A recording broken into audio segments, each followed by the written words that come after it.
The day in my life here in Hungary. Hello guys, ako pala ang Bisayang Bisdak na nakatira ngayon sa Hungary. At nandito po ako ngayon sa accommodation ng mga Pinoy sa Sarsiget. Dahil ang araw na ito, kaarawan ng aming kasamahan. Kaya nakapag-decide ang mga kasama ko na magbandi kami dito. Kahit kunting handaan, masaya na kami dito. Basta ang importante, ma-celebrate lang namin ang birthday ng aming kasamahan. At lahat ng mga kalain ko sa trabaho, andito na pala sila lahat. At ako lang pala yung inaantay nila para magdasal. At napaka-importante ang pagdarasal bago simulan ang pagsiselebrate ng birthday. At palagi po tayong magpapasalamat sa may kapal sa lahat ng mga blessings na binigay niya sa atin araw-araw. At palagi po tayong magpapasalamat dahil palagi po tayong ginagabayan lalo na sa ating trabaho. At huwag natin kalimutan na palagi natin ipag-pray ang ating mga pamilya. Kahit malayo man tayo sa kanila, si Papa Gina bahala sa kanila para gabayan sila araw-araw. And once again, happy birthday sa aming ate. Pray ko lang, bigyan ka pa ng mahabang buhay at malusog na pangangatawan. At sana makahanap ka na ng true love this coming 2026. At huwag kalimutan, foreigner ang pipiliin mo para hindi man lugi. Para balang araw may anak ka na pwede mo gawing artista. Baka ito lang ang susi para mas lalo kang yumayaman. Pero joke lang ha,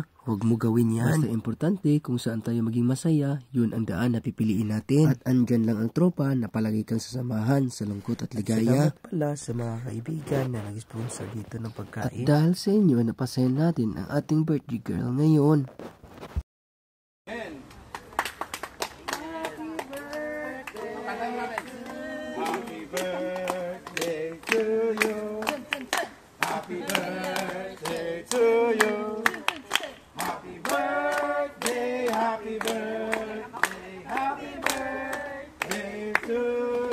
Sana malasing mo kami.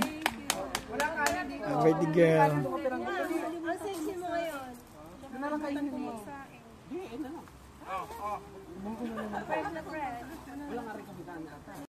Pam salad yun, Pam? Oo. Wow. Pam, napakasipis ka nito. Uy, galing niya kay Rose. Masasing nga pala si Ate Rose. Ay, ate na lang sir.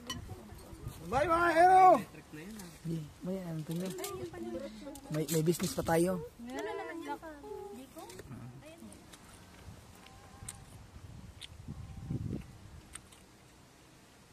Parang yan ang tinitira mo siya. Ano ba ang Ang sarap yung palabok kaya. Bakit kulang sa o? Kain na ako. Pero sabi mo, hindi na ako papasok.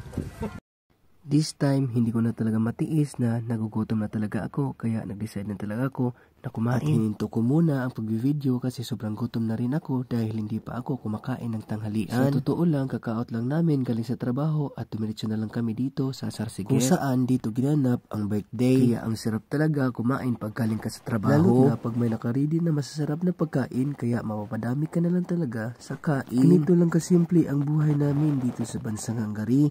Kahit malayo sa pamilya, masaya pa rin kami. Sa totoo lang, mahirap talaga pag malayo sa pamilya, nakakalungkot isipin, pero kakayanin para masuportahan lang ang mahal sa buhay. At ngayon, nakapag-decide na kami na uuwi na dahil para makapagpahinga dahil may trabaho pa kami bukas at maaga pa kami gigising dahil this week, pang umaga pala kami, 6 to 2. Sayang natapat sa may pasok, gusto pa sana namin mag-inom dahil kadalasan talaga dito, pag may birthdayhan, hindi talaga maiiwasan na mainuman. Kaso lang, hindi pwede mag-inom dahil pagpapasok bukas sa gate pa lang may nag-check na at delikado tutunog ka. Baka magkaroon pa ng problema at magpositive ka sa alcohol, posible pa ma-terminate ka sa trabaho. Kaya mas maganda na lang pag umiiwas. At dito na lang matatapos ang aking kwento. Sa muli nating pagkikita. Paalam!